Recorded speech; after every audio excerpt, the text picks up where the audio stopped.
The following is from a book entitled The Life and Teachings of the Masters of the Far East, and this is from Book 3.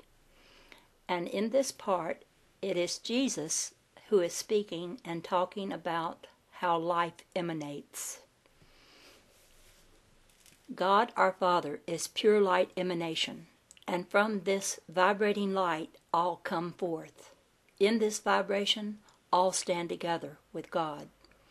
In these vibrating emanations of light, all material consciousness is erased, and we see creations projected forth from the formless into form, all things renewed every instant. In the primal cosmos, aqueous or God substance, all things exist. And because of that existence, the vibrations are so high that none perceive them. Unless one stands forth in spirit as we do, it is necessary to raise the vibrations of the body to spirit vibrations. Now we can see creation going on all the time, as creation is caused by the radiation of cosmic light vibrations generated in the great cosmos. And this radiation is the great universal life or light energy that sustains all and is called the father of radiation or vibration. It is the father of radiation because its radiation will shatter any other radiation or vibration. In reality, it only sets them aside in order that other forms may take their place. When our body vibrates in tune with spirit vibrations, we are light vibrations, the greatest of all vibrations, God the Father of all vibrations. It will soon be proved that these cosmic rays constitute such a terrific bombardment that they are destructive of so-called matter. These rays are from the source of all energy, the Father of all elements, the source from which all elements come. This is not destruction. This is transmutation from so-called matter to spirit form. It will soon be known that these cosmic rays have such tremendous penetrating power that they penetrate through all mass, shattering, as it were, the very heart or nucleus of a so-called atom, transmuting it into atoms of other substance, and thereby creating other elements of higher order. And in this way, creation advances into a higher emanation of pure light or life itself. These radiations, which have such tremendous penetrating power, are readily distinguished from all radiations coming from the Earth or Sun galaxy, and have complete control over all these radiations or vibrations.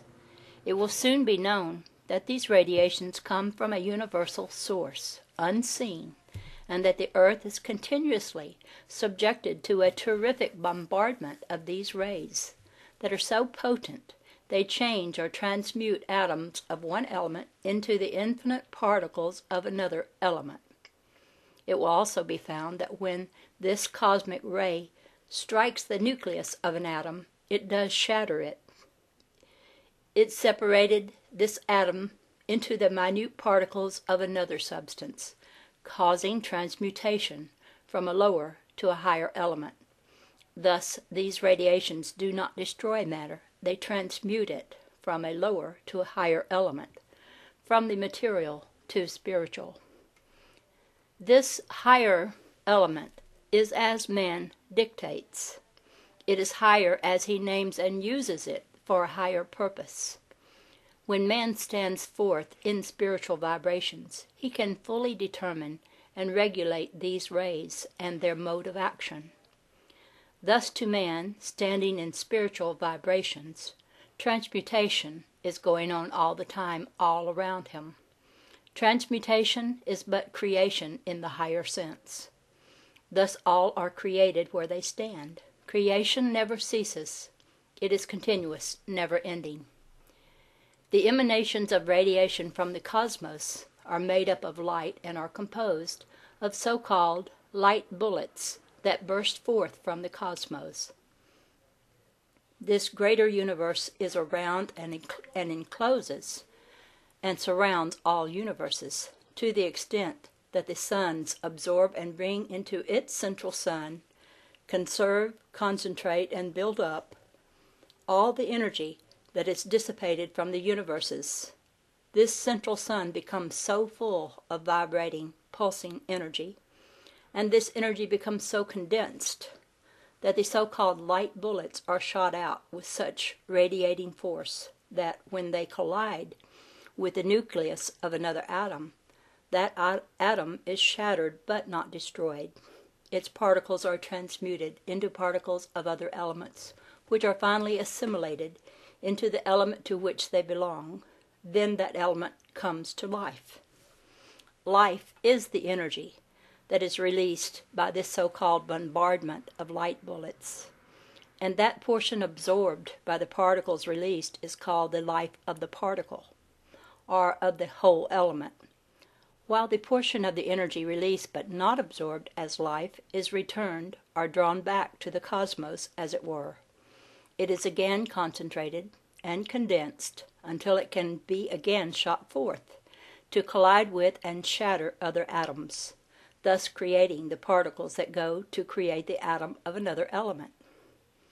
Thus creation is continuous, everlasting, expanding and concentrating, then through reduced vibration, condensing into form.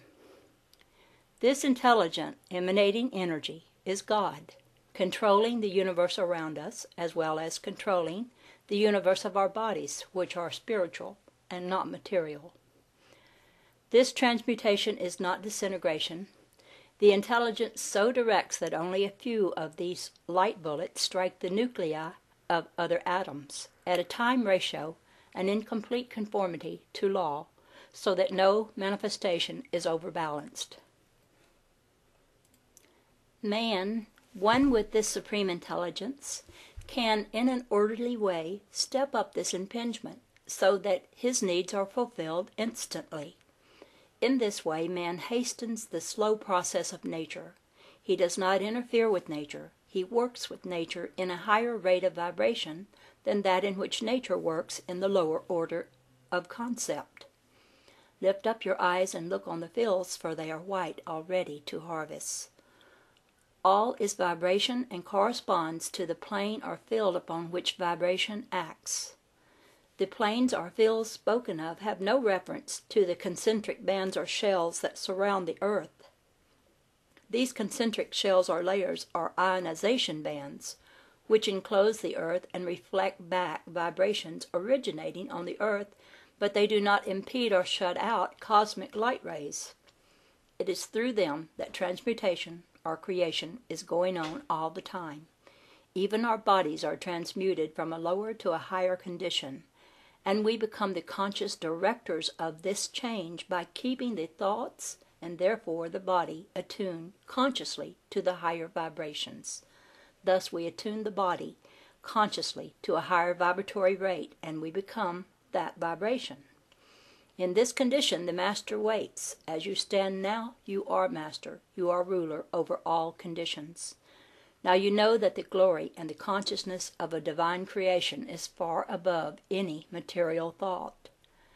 The first step is fully and completely to control all outer activities of thought, mind, and body, with the thought always uppermost that you are cultivating the habit of perfection, the God habit, the Christ of God habit.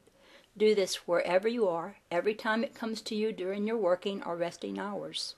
See this perfect presence within you. Get into the habit of seeing this perfect presence as your real self, this Christ of God presence.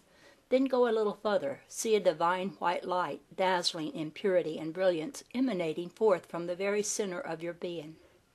See it shining forth with such brilliance and glory that it emanates from every cell, fiber, tissue, muscle, and organ of your whole body.